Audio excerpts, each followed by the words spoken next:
गोपाल कृष्ण भगवान की जय. गोपाल कृष्ण भगवान की जय. गोपाल कृष्ण भगवान की जय. आपण राजा जनक आणि योगेश्वर संवाद यातले पहिले 4 ऋषींपर्यंत साधारणपणे आलो. पुढे जो राजांनी प्रश्न विचारला आणि त्याला पिप्पलायन नावाचे जे ऋषी आहेत त्यांनी जे उत्तर दिलं तिथून आपण सुरुवात करूयात. राजाने विचारलं की मुनिवर, मला तुम्ही ज्या परब्रह्म परमात्म्याला आपण नारायण म्हणतो तर त्या नारायणाचं प्रत्यक्ष स्वरूप काय आहे हे तुम्ही सांगा. त्यावेळेला त्यांच्यापैकी पिप्पलायन नावाचे एक ऋषी आहेत, त्या 9 योगेश्वरांमध्ये योगी आहेत. तर त्यांनी सांगितलेलं आहे की नारायणाचं मूळ स्वरूप काय आहे. तर यामध्ये त्यांनी प्रामुख्याने 2 प्रकारांनी त्याचं वर्णन केलेलं आहे. एक म्हणजे आपण जो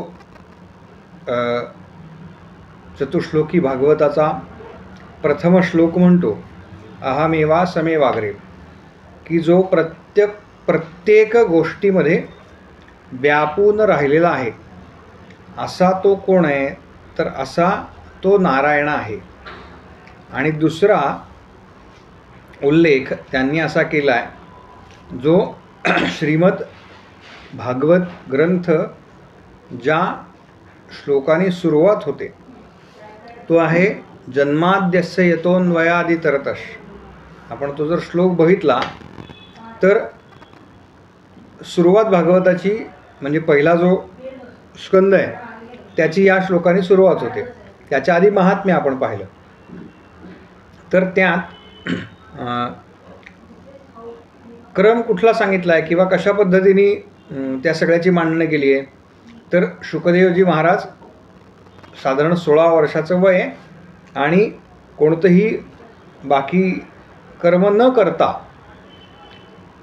म्हणजे मौंजी बंधन त्यांचं झालेलं नाही, त्यांना कोणत्याही बंधनात अडकायचं नाही अशी कोणतीही वैदिक कर्म न करता निघून चाललेले आहेत. कुणा करता निघून चालले आहेत, तर ते जे सत नावाचं तत्व आहे त्या सत नावाच्या तत्वाकरता, म्हणजे मायेमध्ये अडकायचं नाही म्हणून ते निघून चाललेले आहेत. आणि त्या श्लोकाचा अंतिम चरण असा आहे की सत्यम परम धीमहि, तेच एकमेव सत्य आहे. इथे आपण ज्याला भगवंतांचं वर्णन करताना वेद सुद्धा थकले किंवा जो नेहमी उल्लेख वापरतो नेती नेती असं वेद म्हणतात, असं आहे का नारायणाचं स्वरूप, तर तसं नाही. मग असं आहे का नारायणाचं स्वरूप, तर तसंही नाही. म्हणजे या कोणत्याही शब्दांमध्ये श्रुती त्या सत नावाच्या तत्वाला, त्या नारायण नावाच्या तत्वाला बांधू शकत नाहीत. पण मग तो कसा आहे हे सांगितलेलं आहे. तर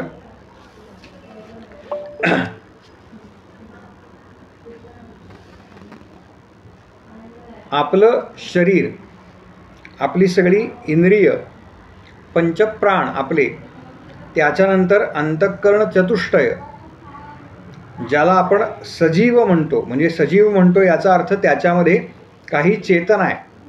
ही चेतना स्वरूप शक्ती ही ज्याच्यामुळे काम करते, आपापली कामं अगदी व्यवस्थितपणे पार पाडली जातात.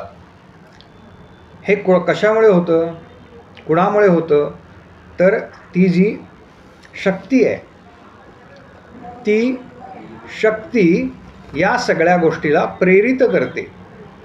म्हणजे तिच्या प्रेरणेनं ही सगळी कार्य होतात. मग त्या शक्तीलाच आपण नारायण असं म्हणतो. मग त्या नारायण नेमका कसा आहे याचं वर्णन सांगणं फार कठीण आहे. म्हणजे ज्याप्रमाणे आपण एखादा दिवा लावला, किंबहुना सूर्याचा किरण पृथ्वीवरती येतो आणि त्यावेळेला आपल्याला असं दिसतं की ज्या भागावरती सूर्यकिरण पडतो तो भाग प्रकाशित झालेला आहे.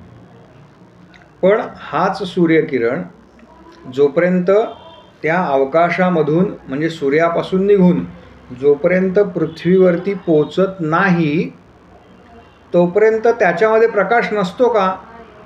तर त्याच्यामध्ये प्रकाश असतो, पण तो आपल्याला दिसत नाही. का दिसत नाही?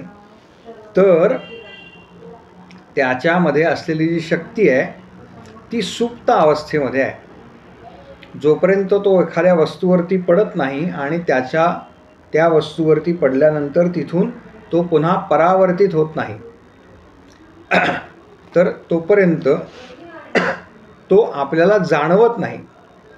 हे जे जाणवणं आहे, एखादी गोष्ट समजणं आहे, एखादी गोष्ट कळलं आहे, तर तो जो प्रकार आहे आम्हाला ती गोष्ट समजते. म्हणजे काय होतं? एक गोष्ट नेहमी सांगणं थोडंसं अवघड पडतं. म्हणजे आत्ता मी ज्यांच्याकडे गेलो तर त्यांच्याकडे तुम्हाला माहिती आहे की त्यांना ऐकू येत नाही, ज्यांच्याकडे कथा झाली त्यांच्याकडे. तर तिथे अशा वेळेला एखादा उदाहरण आपण देतो आणि नंतर आपल्या लक्षात येतं की अरे हे इथे सांगायला नको होतं. तसं की डोळे आहेत पण त्या डोळ्यांना प्रत्येक वेळेला दिसतंच असं नाही. म्हणजे आपण व्यवहारामध्ये काही अंध व्यक्ती पाहतो. तसंच कानांचं आहे, कान आहेत पण ऐकू येत नाही. याचं कारण काय आहे? तर याचं कारण ती जी शक्ती आहे, ज्या शक्तीमुळे आपण पाहू शकतो, आपल्याला ऐकू येतं, आपण बोलू शकतो, एखादी क्रिया करू शकतो, त्या शक्तीचा अभाव त्या ठिकाणी असतो. मग त्या शक्तीचं वर्णन करता येतं का? तर त्या शक्तीचं वर्णन करता येत नाही. त्याचप्रमाणे ती जी शक्ती आहे तेच एक नारायणाचं स्वरूप आहे. त्यामुळे ती शक्ती कशी आहे असं विचाराल तर श्रुतीसुद्धा, वेदसुद्धा त्याचं वर्णन करताना थकून गेल्या. किंबहुना शेषाला 1000 फणे आहेत असं म्हणतात. तर ते शेष भगवंतसुद्धा नक्की भगवंतांचं स्वरूप कसं आहे हे सांगू शकत नाहीत. याचं कारण मुळात ते असे आहेत का? तर असेही नाहीत. मग असे आहेत का? तर असे आहेत पण ते परिपूर्ण नाहीत. अशा पद्धतीनं आपण अनेक वर्णनं जरी केली तरी ते कोणत्याही वर्णनामध्ये बसू शकत नाहीत. ह्याचं कारण ते तत्त्व मुळातच निर्गुण आणि निराकार आहे. आणि आपण एखाद्या गोष्टीचं वर्णन करतो तेव्हा ते वर्णन आपल्याला सगुण साकाराचं करावं लागतं. निर्गुणाचं वर्णन आपल्याला करता येत नाही. म्हणून अशा पद्धतीचं ते नारायण तत्त्व आहे. त्यानंतर मी सांगितलं की जो आपण महात्म्याचा क्षमा करा चतुश्लोकी भागवताचा पहिला श्लोक म्हणतो, अहमेवासमेवाग्रे. ते स्वरूप कसं आहे? तर पृथ्वीच्या किंबहुना या विश्वाच्या आरंभी हे विश्व निर्माण होण्यापूर्वीसुद्धा ते होते. या विश्वात चराचर वस्तूमध्ये ते आहेत आणि या विश्वाचा लय झाल्यानंतर ते जे नारायण स्वरूप आहे ते चिरकाळ राहणार आहे. मग त्यांनी काय केलं? तर आपण काल बघितलं, एकोहम बहुश्याम, एकटे होते. त्यांना असं वाटलं की अनेक व्हावं म्हणून 4 प्रकारचे जीव त्यांनी निर्माण केले. ती सगळी निर्मिती आपण पाहिली. अंडज, जरायुज, उद्भिज आणि स्वेदज असे 4 प्रकारचे जीव त्यांनी निर्माण केले. आणि या 4 प्रकारच्या जीवांमध्ये सुद्धा कोण भरलेलं आहे? तर ते नारायणच भरलेले आहेत. इतकंच नाही पुढे जाऊन ऋषी असं सांगतात की ज्या वेळेला हा देह म्हणजे हे 4 प्रकारचे जीव ज्या वेळेला निद्रावस्थेमध्ये असतात, झोपतात, त्यावेळेला त्या झोपेमध्ये आपल्याला या नारायण तत्वाचं स्मरण नसतं, पण ती झोप चांगली झाली आपली किंवा चांगली झाली नाही, तर या दोन्ही गोष्टी आपल्याला ज्या तत्वामुळे समजतात ते तत्व काय, तर ते नारायण नावाचं तत्व आहे. अशा पद्धतीनं राजाला ऋषींनी त्या नारायण नावाच्या तत्वाबद्दल सांगितलं. नारायणाचं स्वरूप काय आहे, तर नारायणाचं स्वरूप सांगणं हे कदापि शक्य नाही, पण ते तत्व काय आहे हे मी तुला थोड्या काही प्रमाणामध्ये सांगण्याचा प्रयत्न केला राजाने, असं ऋषी म्हणतात. त्याच्यानंतर राजाने जो प्रश्न विचारला आहे तो फार वेगळा आहे. आत्तापर्यंत त्यांनी जे सगळे प्रश्न विचारले आहेत ते त्या तत्वाबद्दल जाणून घेण्यासाठीचे सगळे प्रश्न आहेत. आपण जर आधीचे प्रश्न पाहिले तर एकूण ते तत्व काय आहे किंवा कशाला म्हणतात, हे कशामुळे. आता राजाने जो प्रश्न विचारला आहे तो कर्माबद्दलचा आहे. राजाने असं विचारलं की ऋषी मुनिवर, तुम्ही मला आता कर्मयोगाचा उपदेश करा. याचं कारण असं आहे की कर्म केलं आणि कर्मफलाचा त्याग केला की अत्यंत श्रेष्ठ अशी नैष्कर्म्यावस्था. नैष्कर्म्य याचा अर्थ कर्माचा त्याग असं नाही किंवा ते कर्म टाळायचं असं नाही. बऱ्याच वेळेला आपण कर्माचा त्याग याचा अर्थ कर्मा टाळणे याच्याकडे तो घेऊन जातो, पण तो तसा नाही. तर नैष्कर्म्यावस्था म्हणजे कर्मफलाचा त्याग असं सांगितलेलं आहे. तर ते कशामुळे प्राप्त होतं. आणि राजाने पुढे सांगितलं की हा प्रश्न मी एकदा पूर्वी सनकादिकांना विचारला होता, पण सनकादिकांनी मला त्या प्रश्नाचं उत्तर दिलं नाही. तर त्याचंही कारण काय हे तुम्ही मला सांगा. तेव्हा अविर्होत्र नावाचे जे मुनी आहेत ते राजाला सांगतात की राजा, मुळात कर्माचे जे प्रकार आहेत ते आधी तू समजून घे. बऱ्याच वेळेला आपण हे कशा करता करायचं आणि याचं काय फल आहे या गोष्टीमध्ये अनेक वेळेला अडकतो. तर मुळात कर्म कोणत्या कोणत्या प्रकारची आहेत. काही कर्म आहेत जी आपल्याला दररोज करावी लागतात, नित्यकर्म ज्याला आपण म्हणतो. म्हणजे सकाळी झोपेतून उठल्यानंतर आपण जे काही आपली कर्म करतो ती नित्यकर्म आहेत. काही नैमित्तिक कर्म आहेत, म्हणजे एखाद्या निमित्तानं आपल्याला ते कर्म करावं लागतं, ती झाली नैमित्तिक कर्म. काही निषिद्ध कर्म आहे, म्हणजे जे कर्म करू नये त्या निषिद्ध कर्माला अकर्म असं म्हटलेलं आहे. नैमित्तिक कर्मामध्ये सुद्धा काही कर्म ही शास्त्रविहित आहे, म्हणजे ज्याची शास्त्राने ज्याला परवानगी दिलेली आहे.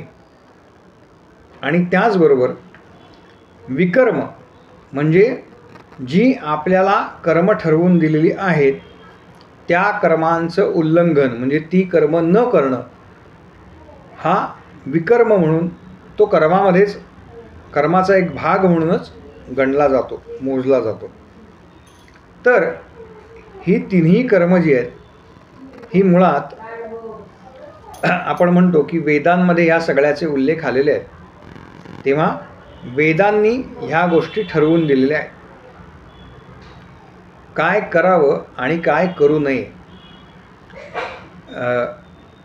मान्य असलेली कर्म म्हणजे शास्त्रविहित असलेली कर्म कोणती आणि निषिद्ध कर्म किंवा विहित कर्म कोणती आणि अकर्म कोणती. पण राजन, बऱ्याच वेळेला काय होतं तर ही जी कर्म आहेत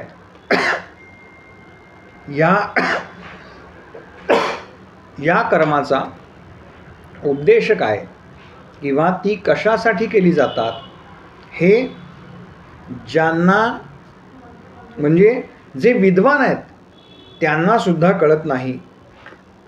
आणि ज्या वेळेला तू हा प्रश्न विचारला होता सनकादिक ऋषींना, त्यावेळेला तुझ्या प्रश्नाचं उत्तर देण्याकरता किंबहुना तू विचारलेल्या प्रश्नाचं उत्तर समजण्याकरता तू तयार नव्हतास. म्हणजे थोडक्यात तुझी पात्रता नव्हती असं ऋषींनी सांगितलेलं आहे. आणि म्हणून त्यावेळेला सनकादिकांनी तुला उत्तर दिलं नाही. वेदांमध्ये सांगितल्या गेलेल्या गोष्टीचा ज्या वेळेला चुकीचा अर्थ काढला जातो, म्हणजे सांगितलं एक आहे, मुख्य हेतू एक आहे आणि त्याचं तात्पर्य हे वेगळं काढलं जातं, त्यावेळेला मनुष्य या कर्मबंधनामध्ये अडकतो. आणि मग एकदा का तो या कर्मबंधनामध्ये अडकला की त्या कर्मबंधनातून मुक्त होण्यासाठी म्हणून पुन्हा त्याला जी कर्म करावी लागतात ती एका प्रकारे अकर्म म्हणजे निषिद्ध कर्म असू शकतात. तेव्हा राजा याच्याकरता एक उदाहरण दिलं की हे कसं आहे राजा, लहान मुलगा जर आजारी पडला तर त्याला काय सांगतात की तू जर औषध घेतलंस तर तुला काहीतरी गोड पदार्थ चॉकलेट मिळेल, कॅडबरी मिळेल. तर वास्तविक त्या चॉकलेटच्या किंवा कॅडबरीच्या इच्छेनं किंवा लालसेनं तो ते औषध ग्रहण करतो. म्हणजेच प्रलोभन दाखवून एखाद्या कर्माकरता प्रवृत्त केलं जातं. पण जो ज्ञानी आहे तो अशा पद्धतीनं अकर्माला वश होत नाही. आणि ज्याला या कर्मबंधनामध्ये अडकायचं नाही, किंबहुना तू जे विचारलंयस की कर्मफलाच्या त्यागानं मिळणारी नैष्कर्म्यावस्था कशी बरं प्राप्त होऊ शकेल, तर मी आणि माझे ही जी कल्पना मनुष्य सतत करत असतो, या भावनेचा या कल्पनेचा एकदा त्यानं त्याग केला की तो कर्मफलाच्या बंधनातून हळूहळू मुक्त होतो. म्हणून मागे मी एकदा म्हणलो होतं की रात्री आपण कोणीतरी विचारलं होतं की सगळी कर्म भगवंताला अर्पण केली असं म्हणायचं. आपण असं म्हणतो, आपण करतो का याचा विचार करणं गरजेचं आहे. कारण नुसतं म्हणल्याने होत असतं. तर मी नुसतं म्हणलं असतं आज माझा 2 कोटी जप झाला, उद्या अजून 2 कोटी झाला, असा 7 दिवसामध्ये 14 कोटी झाला, म्हणजे 13 कोटी रामनाम झालं माझं. मग मला प्रत्यक्ष दर्शन व्हायला पाहिजे. गोंदवलेकर महाराजांनी सांगितलं आहे, सगळ्या संतांनी सांगितलं आहे की 13 कोटी रामनाम झालं की प्रत्यक्ष त्या इष्टदेवतेचं दर्शन घडतं. पण मुळात असं केवळ म्हणणं ही गोष्ट वेगळी आहे आणि प्रत्यक्षामध्ये ती आचरणात आणणं ही वेगळी आहे. बऱ्याच वेळेला आपल्याला असं वाटतं की आता माझं अमुक अमुक एवढं नाम झालं आहे, तर मग आता मला काहीतरी प्राप्त व्हायला पाहिजे. तर लक्षात घ्या, सुरुवातीला किंबहुना अखंड आयुष्यभर आपण जे नामस्मरण केलेलं आहे, 5 वर्ष, 10 वर्ष, 15 वर्ष, 20 वर्ष, 25 वर्ष, तर ते नामस्मरण आपल्या पूर्वजन्मात जे काही आपल्याकडून दूषित कर्म झालेलं आहे, ते कर्म, ज्याला सोप्या मराठीमध्ये वाईप ऑफ करणं म्हणतात, ते म्हणजे धुवून टाकण्याकरता, पुसून टाकण्याकरता या सगळ्याचा उपयोग केला जात असतो. त्याच्यामुळे बऱ्याच वेळेला आपल्याला असं वाटतं की मी एवढं नामस्मरण करतो आहे, मी एवढी नामस्मरण करते आहे, तरीसुद्धा त्याचे म्हणावे असे रिझल्ट्स पाहिजे असतात हल्ली सगळ्यांना, ते काही मला मिळत नाहीत. तेव्हा या अशा रिझल्ट्स म्हणजे ज्याला परमार्थामध्ये सिद्धी म्हटलेल्या आहेत, या सिद्धीमध्ये न अडकता आपलं जे साधन आहे ते अखंड चालू राहावं ह्याच्याकरता प्रयत्न करा. याच्यासाठी ऋषींनी सांगितलं की आपल्या गुरूंनी सांगितलेलं जे नाम आहे त्या नामाचा अधिकाधिक जप करावा. त्याचबरोबर आपल्याला जी मूर्ती प्रिय आहे भगवंतांची, मग ती कोणत्याही अवतारामध्ये असेल, तर त्याचं पूजन आपण करावं. या पूजन विधीमुळे काय होतं, तर हळूहळू आपण शुद्ध होत जातो. आणि मग त्याचबरोबरीनं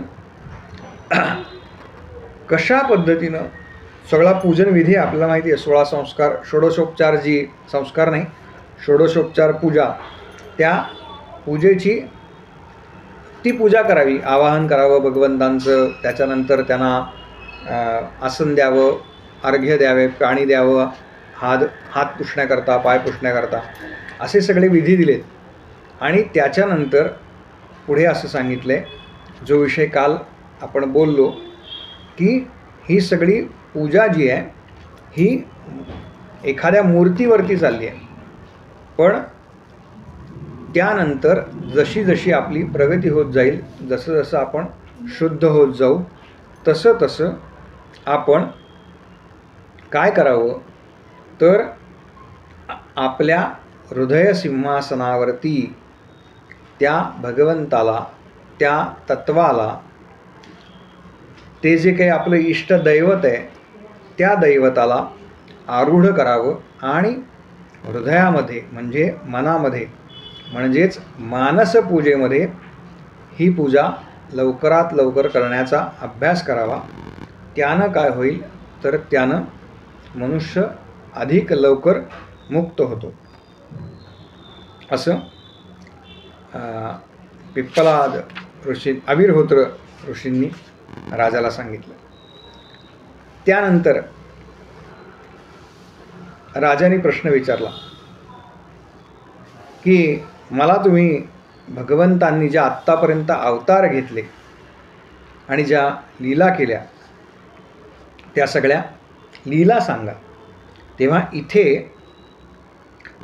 द्रुमिल नावाचे जे ऋषी आहेत, त्या द्रुमिलांनी आपण आत्तापर्यंत जे सगळे दशावतार पाहिले, किंबहुना विश्वाच्या उत्पत्तीपासून तो सगळा भाग धावता आढावा त्या सगळ्याचा घेतला आहे. म्हणजे अगदी अचेतन अंड उत्पन्न होतं, म्हणजे त्या ठिकाणी पडलं होतं पाण्यामध्ये दीर्घकाळ, इथून ब्रह्मदेवांची कशी निर्मिती झाली, मग ब्रह्मदेव कसे त्या कमलासनावर बसले होते, तिथपासून हे जे सगळे आत्ता आपण अवतार बघितले त्या सगळ्या अवतारांचं वर्णन त्यांनी केलेलं आहे. त्यानंतर आपण दुसऱ्या दिवशीच्या कथाभागामध्ये मला असं वाटतंय नरकांच्या काही गती पाहिलेल्या आहेत. त्या गतींबद्दल राजांनी प्रश्न विचारला की जे भक्तिहीन आहेत, भक्तांचं काय होतं, तर त्यांचं चांगलंच होतं, पण जे भक्तिहीन आहेत, ज्यांच्या भोगाच्या इच्छा कधीच पूर्ण होत नाहीत, ते भगवंतांचं भजन कधी करत नाहीत. अशांचं काय होतं? तेव्हा अशांचं काय होतं याचं उत्तर चमस नावाचे जे ऋषी आहेत त्यांनी दिलेलं आहे. ह्या नरकांच्या गतींचं जे वर्णन आहे, जे आपण काही मला असं वाटतं 5 किंवा 7 पहिल्या नरकांचं वर्णन बघितलं आणि कशा पद्धतीनं त्याच्यामध्ये त्रास भोगावे लागतात, तेव्हा त्या सगळ्याचा उल्लेख या ऋषींनी केला. त्यानंतर राजाने विचारले की भगवान कोणकोणत्या वेळी म्हणजे कोणकोणत्या युगामध्ये त्यांचा रंग कोणता असतो, त्यांचा आकार कसा असतो आणि त्यांच्या त्या काळात कोणकोणत्या नावांनी आणि कोणकोणत्या विविध उपासना मार्गांनी त्यांची पूजा केली जाते, तेव्हा हे सगळं मला सांगा. तेव्हा करभाजन नावाचे जे ऋषी आहेत त्यांनी सांगितलं की राजा, सत्ययुग, त्रेतायुग, द्वापरयुग आणि कलियुग अशी 4 युग आहेत. या युगामध्ये भगवंतांचे वेगवेगळे रंग आहेत, वेगवेगळी नावं आहेत, वेगवेगळे आकार आहेत. ते मी तुला सांगतो. सत्ययुगामध्ये भगवंतांचा म्हणजे देहाचा रंग ज्याला आपण म्हणू तो पांढरा शुभ्र आहे. ज्याला आपण चतुर्भुज रूप म्हणतो, 4 हात असलेलं ते चतुर्भुज भगवंतांचं रूप हे ह्या सत्ययुगामध्ये सांगितलेलं आहे. त्यांचा पोशाख कसा असतो तेही सांगितलेलं आहे. या सत्ययुगामध्ये भगवंत वल्कल नेसतात, कृष्णाजिन नेसतात, त्यांच्या गळ्यामध्ये यज्ञोपवीत आहे, रुद्राक्षांच्या माळा आहेत आणि कमंडलू धारण करून त्यांचा अखंड संचार या सत्ययुगामध्ये होत असतो. आणि सत्ययुगातली जी माणसं आहेत त्यांचं वर्णन कसं आहे तर ती अत्यंत शांत स्वभावाची आहेत. आपापसामध्ये कोणताही वैरभाव ते बाळगत नाहीत. सर्वांचं कायम हित चिंततात, समदर्शी असतात आणि अखंड तपश्चर्येनं या भगवंतांची आराधना करतात. त्रेतायुगामध्ये भगवंतांचा वर्ण हा लालसर आहे. आता आपण प्रत्यक्ष त्रेतायुगातला जो अवतार बघितला, कोणता अवतार झाला आहे त्रेतायुगात? हां, रामांचा वर्ण काय आहे? रामांचा वर्ण काय आहे? कसे दिसतात प्रभू रामचंद्र? सावळा ग रामचंद्र. हां, पण प्रत्यक्षामध्ये हा सावळा रंग ते ईश नावाच्या तत्वापासून, आता हे अवतार आहेत बघा, हा इथे प्रत्यक्ष ते भगवत नावाचं तत्व आहे, त्या तत्वाचं वर्णन केलेलं आहे. त्याच्यामुळे त्या तत्वाचा रंग लाल सांगितलेला आहे, लालसर सांगितलं आहे. बाकी सगळं वर्णन जे आपण चतुर्भुज रूप आणि हे सगळं बघतो ते आहेच आहे. त्या युगात सुद्धा सगळी जी माणसं आहेत ती वेदाध्ययन करणारी होती किंवा असतात असं सांगतात आणि धर्मावरती त्यांची निष्ठा असते. आपले जे 4 वेद आहेत, ऋग्वेद, यजुर्वेद, सामवेद आणि अथर्ववेद, या वेदांच्या गायनानं ते श्रीहरींची आराधना करतात. त्याच्यानंतर त्रेतायुगामध्ये आपण क्षमा करा, कृतय ध्यायते विष्णू त्रेतायुग झालं. पुढे द्वापार युगामध्ये भगवंतांचा रंग सावळा सांगितलेला आहे. म्हणजे आपण भगवान श्रीकृष्ण मेघश्याम म्हणतो, तर इथे द्वापार युगामध्ये कारण पूर्णावतार म्हणतात, त्यामुळे हा रंग जो भगवंतांचा सांगितलेला आहे तो या ठिकाणी ज्याला आपण जुळतो असं म्हणूयात. तर पितांबरधारी सावळ्या रंगाचे, हातामध्ये चतुर्भुज रूपामध्ये शंख, चक्र, गदा आणि पद्म ही जी आपण त्यांची चिन्ह म्हणतो ते चिन्ह धारण केलेले. त्यानंतर वक्षस्थळावरती श्रीवत्स चिन्ह धारण केलेले, गळ्यामध्ये वैजयंती माळा, कंठामध्ये कौस्तुभमणी, अशा सगळ्या अलंकारांनी युक्त ते अवतार घेतात.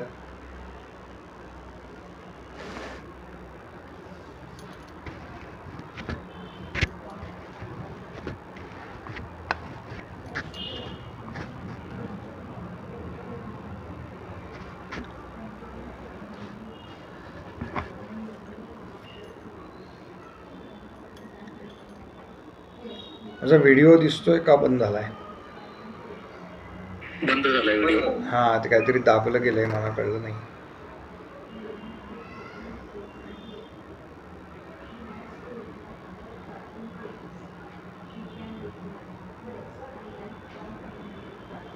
एक 2 सेकंद.